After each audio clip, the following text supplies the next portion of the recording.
Hello everyone, this is Shlita Dhavla from Impact Classes, and today I am here with my lecture on electric flux. In this video, we'll be seeing electric flux, Gauss law, and application of Gauss law. So to understand Gauss law and its application, we need to understand this term electric flux. So what is electric flux? Flux means flow. So what do I mean by this word flux? Flux means flow. So electric flux is flow of electric field lines. In very layman terms, what you can say is electric field is flow of electric field lines. So if I have got a uniform electric field, something like this, and here I hold a area, a small area, then field lines will pass through this. The field lines are passing through this. Then the total number of field lines which are passing normally, so the total number of field lines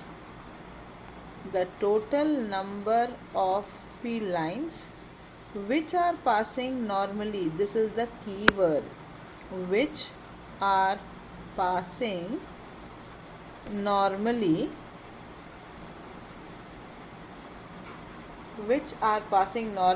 through the area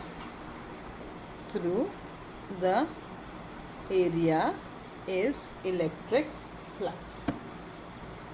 So if I take a small element, area element delta S, then there will be a small flux which will be flowing, E, delta E, phi E. Phi is what? Electric flux.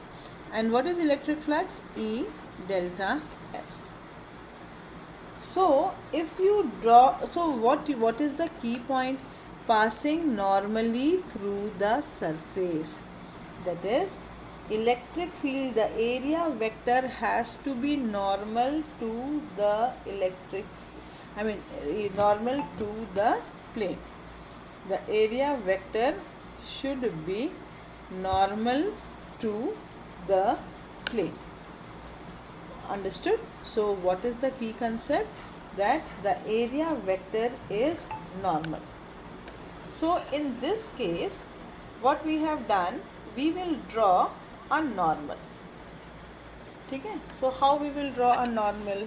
Suppose this is my area vector. This is my area vector ds. So electric field will be normal to the area vector. Electric field will be normal to this area vector. So what do we know? That electric field is a vector quantity, and I can resolve this into two components, perpendicular component and horizontal component. If this is the angle theta, then this is E cos theta and this is E sin theta. Okay. Now what is the area vector? Area vector is what? It is always perpendicular. What is area vector? Always perpendicular. Area vector is always perpendicular. So what is area vector? What is flux? Flux is equal to E A cos theta. What is flux? E A cos theta. So now we are dealing with the word area vector. Area vector, I have used this twice or thrice. So we'll understand now what is area vector, and then we'll come back. So we need to know in some cases the magnitude of the surface area and its direction. So the direction of a planar area vector is always normal to the plane. So if this is my area, then area vector is always normal to the plane. This is the key point. What is this? The area vector is always normal to the plane. And this is represented by ds. So what is ds? ds is nothing but the area vector. So what is flux? Flux is equal to Ea cos theta. If the flux is uniform, electric field is uniform, then we are taking it. Else what we will do?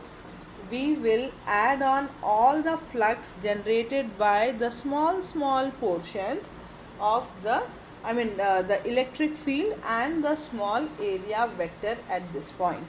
Like if this is my non-uniform electric field and this is a small area ds, then electric field is normal to the area vector, then phi will be given by E1 delta S1 plus E2 delta S2 and so on. So this is how it goes. So what is electric flux? Electric flux is number of field line passing normally through a given area. So what is the SI unit? Newton meter square per coulomb. What is the SI unit? Newton meter square per coulomb. So now once we have understood electric flux, now let us understand the Gauss theorem. The Gauss theorem is the relationship between the total flux through any closed surface. So here again the flux has to be through a closed surface. This is the key point. And the net charge. So what is Gauss law? Gauss law is the relationship between the total flux through a closed surface and the net charge. And what does it state?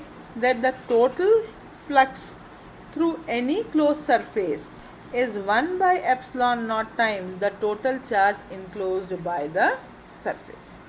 So what is Gauss law? The total flux is equal to 1 by epsilon naught times the total charge enclosed by that surface. That is, phi is equal to surface integral of E ds cos theta, which is equal to q upon epsilon naught. This is a law. There cannot be any proof of it. इसीलिए तो वो law है. So, but if I say Gauss theorem, then theorems can be proved. So we will give a very rough idea like how the Gauss theorem can be proved, or how do we derive this relationship. Suppose I have a sphere.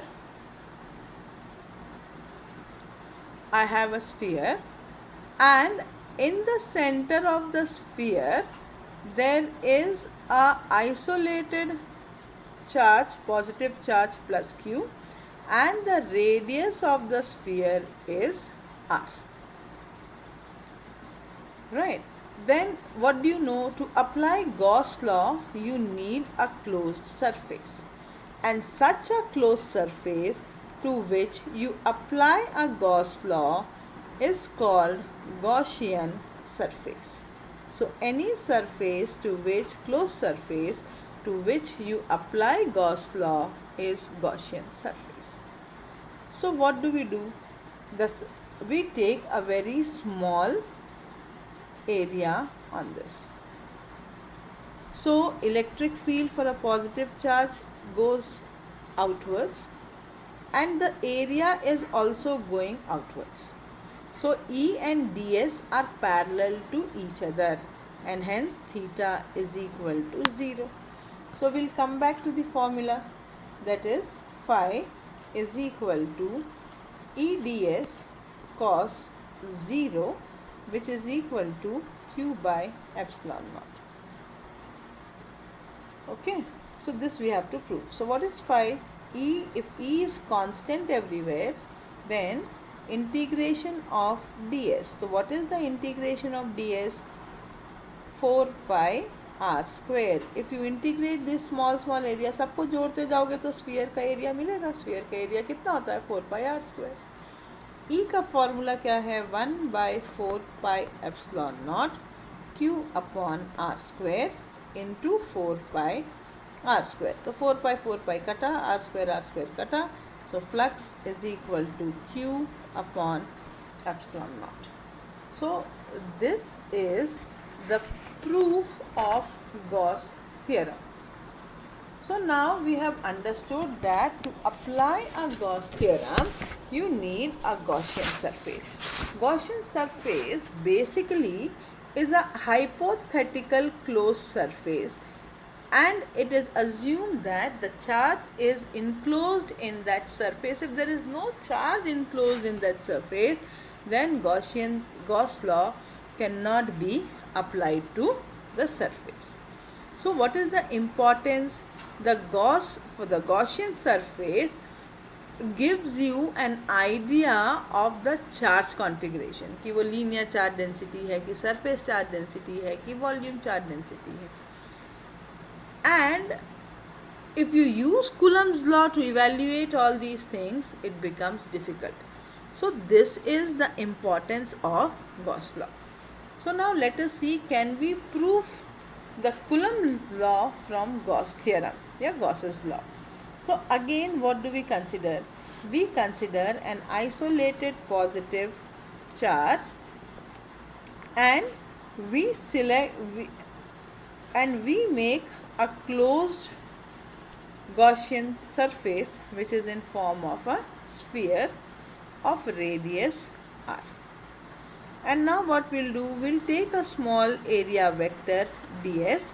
Then you can see that electric field and ds are in the same direction, that is theta is equal to 0. So what is d phi? D phi is equal to E ds cos 0. So phi is equal to integration of E ds. What is phi? Q upon epsilon naught. E constant है बाहर, ds. What is E? We know that electric field in terms of force can be written as Q upon Q naught. And what will be ds? 4 pi r square. So what is the value of F? F is equal to 1/4 pi epsilon naught q naught upon r square, which is nothing but Coulomb's law from the Gauss law. So once we have understood Gauss law, so what key point we have to understand is, it only depends on the charge. It does not depend upon the shape, the dimension. वो सिर्फ किस पे depend करता है? एक close surface होना चाहिए और उस क्लोज सरफेस के अंदर में चार्ज होना चाहिए. It only depends on what? Charge enclosed by the surface. So now let us see what are the applications of Gauss law. So the first application today what we will be dealing with is electric field due to infinitely long straight wire, charged wire, long straight charged wire. So what do we consider? Let us consider a wire on which charge is distributed uniformly. It's your choice. I have taken positive charge, you can take negative charge. So this is nothing but linear charge density. Now what do we know? To apply Gauss law, you need a Gaussian surface. हमको क्या पता है कि wire कितना भी पतला क्यों ना हो, it is in a form of a cylinder. तो इस वायर को इनक्लोज करता हुआ एक Gaussian surface. So now let us understand how many surfaces are there. तो इसका एक, now what I have done, I have taken a finite length L. अब हाउ मेनी सर्फेसेस, एक सरफेस S1 यहाँ हो गया, एक सरफेस S2 यहाँ हो गया, एक सरफेस S3 जो है वो यहाँ हो गया. अब what do we know that electric field for surface 2 and the area vector, this is becoming 90 degree. Similarly electric field positive है तो बाहर जाएगा, area vector बाहर जाएगा.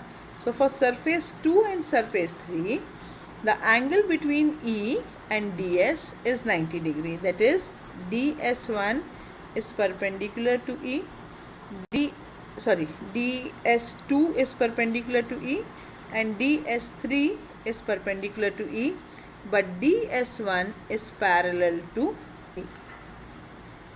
So what is the total flux? The total flux will be EDS1 plus EDS2 plus EDS3. So theta is equal to 90 degree. So dot product will be 0. This will become EDS.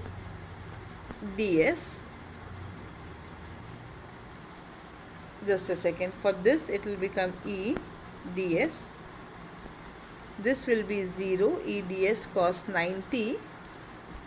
So this becomes 0. Cos 90 is 0. Similarly DS3 also becomes 0. So E into what is the surface area? 2 pi RL. So phi is equal to 2 pi RL. What is phi? Q upon epsilon naught. This is equal to E into 2 pi RL. So E is equal to Q upon 2 pi epsilon naught RL. Q upon L is linear charge density lambda. So this is equal to 2 pi epsilon naught R. So if we draw a graph between E and R, it is an exponential decay. The electric field is inversely proportional to the distance. So next topic is electric field. Electric field due to uniformly charged infinite plane sheet. So what we will do? We will consider a sheet. We will consider a sheet. And we will charge this sheet so that it has a uniform surface charge density sigma to it. It has a uniform surface charge density sigma to it. Now we need to find the electric field. For that we need to mark the Gaussian surface. So this is a positive charge, so electric field will move outwards. Here also electric field will move outwards. So electric field moves outwards to the plane of the sheet. This means what? It has same magnitude, but it will be in the opposite direction at the 2 points, say P and P dash. So we have to choose a Gaussian surface which encloses both of it. That means it will be a cylinder of radius 2r. It will be a cylinder with radius of radius 2r. That means the length of the cylinder must be 2r and the area, cross sectional area, is A. The cross sectional area becomes A.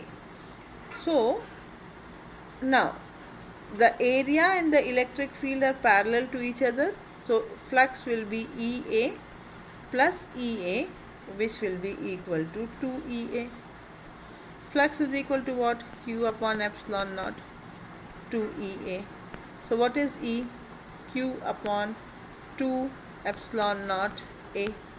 Q upon A is what? Sigma surface charge density. So this is Q sigma upon 2 epsilon naught. This means if you draw a graph between E and R, electric field is independent of the distance.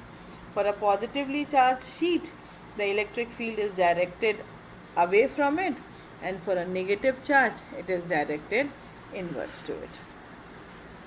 So, the last topic of Gauss law is electric field due to a uniformly charged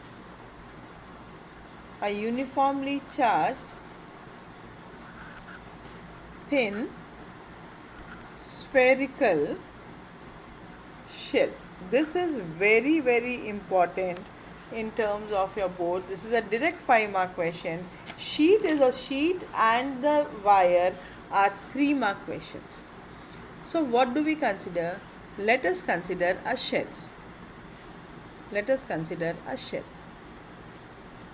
Of radius, say capital R. What is the radius? The radius is capital R. And it has a uniform surface charge density of, say, plus sigma if we place a positive charge inside it. The electric field at every point is radially outwards and it is equidistant. That is, it has a spherical symmetry. Now we wish to find electric field at any point P which is at a distance of R. So for even at this point, the electric field will be directed outwards. Now the Gaussian surface will also have a spherical symmetry to it. So now what do we do? What do we want to find? So for point 1, the first region where we are trying to find is electric field when point P is outside the shell. So what do we know? Sigma is equal to Q upon A. So Q is equal to sigma into A. So what is the area? Area is 4 pi r square. So what is phi electric flux? Electric flux is equal to E into 4 pi r square. This is the flux through the Gaussian surface. And what is flux? Flux is equal to Q upon epsilon naught, which is equal to E into 4 pi r square. So what is Q? Sigma into 4 pi r square upon sigma, which is equal to E into 4 pi r square. 4 pi gets cancelled out. E is equal to sigma r square upon epsilon naught into r square. Epsilon naught into r square. So this is the electric field at a point P which is lying outside the surface. Now what do I do is, I would like to find the electric field at a point which is on the surface. So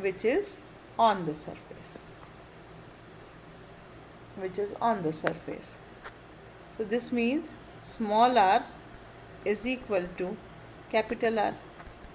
When P is on the surface,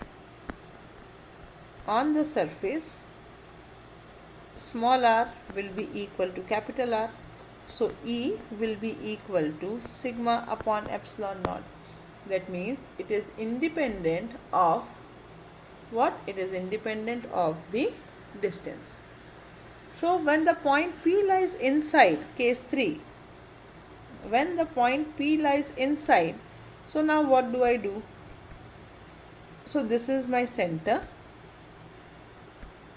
So this is my center, and from the center a point P is there which is inside it, and this is the radius of the shell.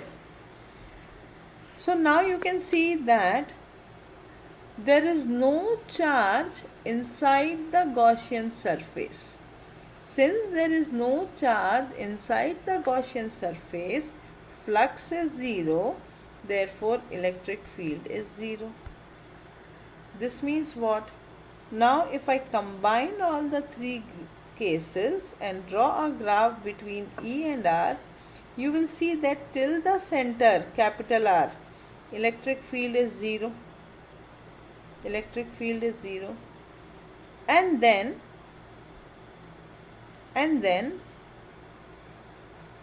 it becomes constant, and then it decreases with R. So how did I know that it is decreasing with R?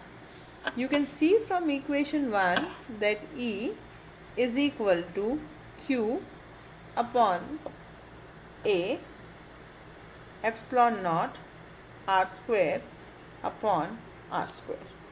So Q R square, what is area? 4 pi R square epsilon naught R square. So R square gets cancelled out. So E is equal to Q upon 4 pi epsilon naught R square. It behaves as if the whole charge is at the center. So this is an important point where you show that E is inversely proportional to R. So in the next class we will be dealing with the numericals associated with Gauss law, and we will be solving the NCERT textbook. Till then, take care, stay home, stay safe, and enjoy the classes. Keep studying, and if you have further doubts, you can call us on 94241 01227. This is Srilata Dhavla signing off.